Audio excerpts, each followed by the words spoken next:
بسم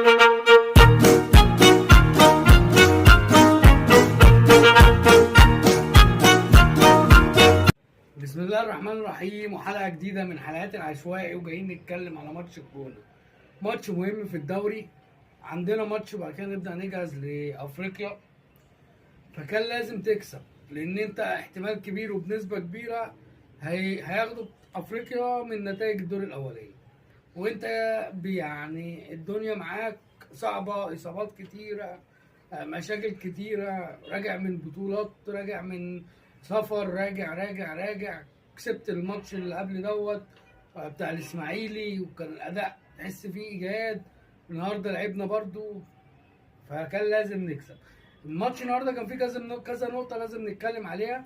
ان النادي الاهلي النهارده كان بيلعب قدام قدام علاء عبد العال، اللي هو اكتر مدرب بيعرف يرص اللعيبة قدام